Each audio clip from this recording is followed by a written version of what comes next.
Welcome to the C.S. Joseph podcast. I'm your host, C.S. Joseph, obviously, and we are getting to Acolyte questions right now. Acolyte questions are questions that they get one per month, and I do a video response here on the podcast and also on YouTube, so that everyone in the audience can enjoy. If you want to become an Acolyte member, go to csjoseph.life/members, sign up for Journeyman, then upgrade your account to Acolyte. Or if you already are Journeyman, go to csjoseph.life/portal, and then click on the Acolyte section from there, and then upgrade your account. You're good to go. And we have lots of questions. But we're going to get through this one right now. Hi, Chase. I'm an INFJ. And I am currently trying to figure out which relationship is best for me. I'm willing to try them out personally, but I want a scientific point of view as well. I'm very interested in a monogamous relationship in the future. Gotta love that masculine idealism. I'm wanting to know more about the bronze pair relationship for the INFJ, which is within an ESTJ. I really want to be informative, but I will stay on topic. Just let me know if I need more clarification or details. You once said in a Q&A video that INFPs get into relationships with ESTPs because ESTPs challenge the most rules. How does this same type of principle apply to the INFJ-ESTJ relationship? Could you answer from a male INFJ, female ESTJ point of view? How do I, especially being a man, keep them from seeing my SE inferior as weak? I have trouble talking loud sometimes, especially in public places around multiple people. I'm not sure what talking loud has to do with being weak, but fair enough. Should I just get good? So that is a large question, but we're going to break it down into smaller pieces here.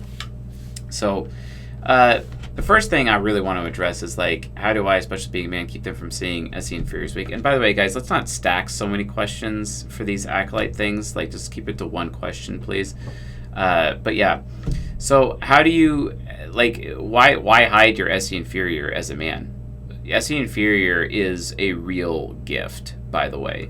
SE inferior is extremely rare. It is an amazing gift. It doesn't pressure too much, and SE inferior is one of the few things that doesn't cause SI parent or SI inferior, also known as SI pessimistic functions, to feel overly pressured. So why would you want to hide that? And why do you care about looking weak? I mean, you have SI demon, you already look weak just by default. Just like I look like I'm incapable of performing, because of SE demon, or I'm automatically creepy. So shouldn't you just stop making that a priority entirely? And then, because here's the thing, you INFJs all have this problem where, because of your ISTJ superego, ISTJs are super obsessed with, making a good first impression. The problem is with making a good first impression is that y'all are fake. Yeah. So how about not being fake in a relationship, right? And stop trying to make a good first impression. It's something you INFJs all need to figure out. It's so ridiculous how many times, and you really don't know just how fake you come off because you're trying to make a good first impression. At least an ISTJ can generally pull it off because it's their jam. But you, with your superego trying to do it, it is the worst thing in the world and mega, mega cringe. And it is mega cringe to all the SI inferiors and all the SI parent types out there. ESJs and ENPs just cannot stand this. So stop trying to make a very good first impression. I even remember telling this to an INFJ recently, an INFJ that I care about very, very deeply. And I'm telling him, look, just don't worry about making a good first impression. And the reason why is because SI parents and SI inferiors don't really do rejection. They really don't. So if you're SE inferior, you already win. And since this question is based on INFJ ESTJ relationships, you've already won. So what's the problem? Why does it matter? The point is that it doesn't matter. It shouldn't matter. So allow your SE inferior to appear as weak, because appearances can be deceiving. Who cares? Because the reality of the situation is your SE inferior is going to turn into SE aspirational someday. It may already be there. Who knows? I don't know you that well. So the reality of the situation is that you're already going to be outperforming everybody else anyway. and what kind of strength of character is actually required to be able to outperform everybody else in that context. You see what I'm saying? So anyway, stop trying to put like a very good first impression. That's a complete waste of time. And the SE critic of the ESTJ will very easily be able to see that that's what you're trying to do. So instead, make yourself as vulnerable as possible. Vulnerable being not fake, vulnerable being 100% real and raw. Just like I tell INFJs all the time, stop trying to be perfect, because a perfect diamond is fake.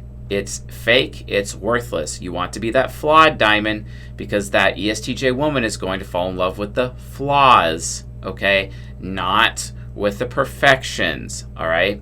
And since you're trying to be perfect and really, you know, it just exposes your insecurity and makes you unattractive, how about you just be real? And how about you accept yourself 100%, regardless of the consequences? The main lesson that's taught in W. Anton's book, The Manual, a book that most people assume is a pickup artist book, when the reality situation is it's not. It's actually a personal growth and development book, mental personal growth and development book for Templar men. It's not actually a pickup artist book whatsoever.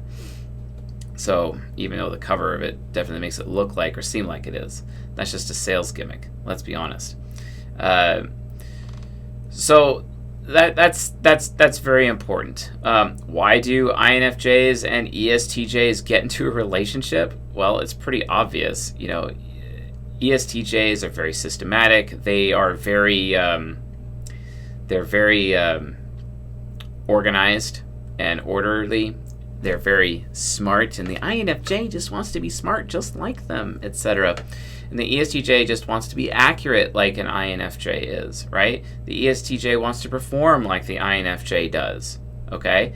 Like, do you not understand? Like, that's why they get into a relationship with each other. They see traits that the other person has, but that they want. But those traits aren't so overpowering that it's, like, actually inhibiting them from learning from the other person.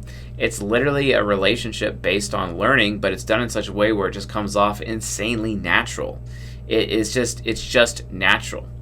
The problem is that I've noticed is that INFJs in the INFJ plus ESTJ relationship, they really need to understand is that they get out of the relationship what they put into the relationship. And that can be really difficult for an FI critic to deal with, because FI critic is introverted feeling is the investment function in terms of like relationships and things that they invest in.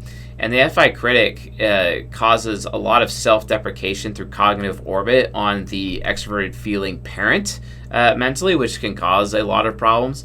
So what you have to do is realize that, like, look, if you're having a bad relationship with an ESTJ woman, you're probably not investing that much into her.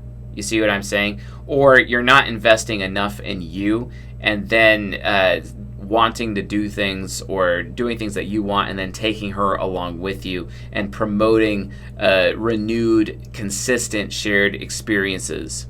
You know, new shared experiences, but being consistent about new shared experiences and variety from time to time. That being said, the ESTJ, because they have SI pessimism in their introverted sensing parent, the ESTJ gets to a point where sometimes they'll want to have some do-overs of some of the shared experiences that you've had over and over and over, because, you know, she'll feel like there's a lot of extra meaning there because it's something that you know, you did together in the past, right? And that's super important as well. But yeah, like at the end of the day, it's just like you have the character temple with the mind temple right here getting together. And the INFJ is trying to basically become more intelligent, like as they see the ESTJ. And the ESTJ is really working on trying to be a better person, and that's what they're getting out of the relationship. And both of these two together can absolutely achieve that over time. However, there is a risk, though, and the risk is that because it's a bronze pair, also known as the natural relationship, it can lead to some serious enabling. And then because of that enablement, well, it can actually inhibit personal growth over time. So make sure that you aren't living together in a bubble. You actually have friends and family outside that you can interact with on a consistent basis, especially since the intention here is to be in a monogamous relationship, okay? That's really, really important. Now, if there was no intention to be a monogamous relationship, you having sexual relationships with other women in addition to this ESTJ woman, then you wouldn't have that problem, because you'll be able to learn over time, what's necessary and what's needed, and it even increase your own personal performance as well. Because then you won't, your fear of rejection will be finally burned out of your mind, and you won't even care if you get rejected anymore. But because you're focusing on getting a monogamous relationship, that's a thing. And here's another thing. I really have to point this out, because there is one thing that did actually bother me about this question. And what's really bothering me is that, like, I don't understand why young people think that they can just type somebody and think that, okay, yeah, I'm going to be in a relationship, or like they arbitrarily, it's kind of like INTJs, especially INTJ women, they just arbitrarily decide that, oh, I'm going to be with my golden pair because that's the best, and they're not going to settle for anything less, right? Okay, well, look, from my perspective, you can't choose who you love, especially if you're like a male. It just kind of just happens to you all of a sudden. I don't care if you're even an NI user male, because the reality situation is that if you're a man, you still suffer from masculine idealism anyway. And ultimately, you just can't choose who you love. It just sort of happens. So based on that lack of choice in that area, I think it's completely unreasonable to imagine as a young person that you get to, customize the type of your significant other or your soulmate, because it's very soulmate mythish coming off, which please read the Rational Male books, volumes 1 through 5, especially volume 1, especially chapter 1 of volume 1, when considering asking this question, because that's not how women work. And if you're going to lead with saying, oh, I want a monogamous relationship with you, they're typically actually going to be kind of put off by you saying that, and they're probably not going to like you, and your chances of rejection is going to increase, not decrease.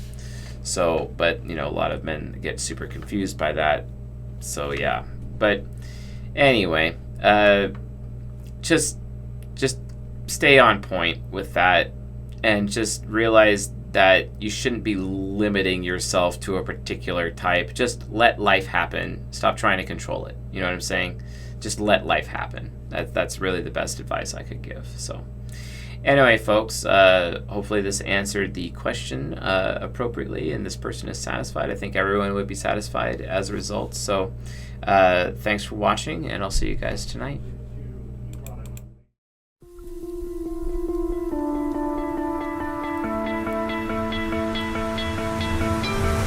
You stole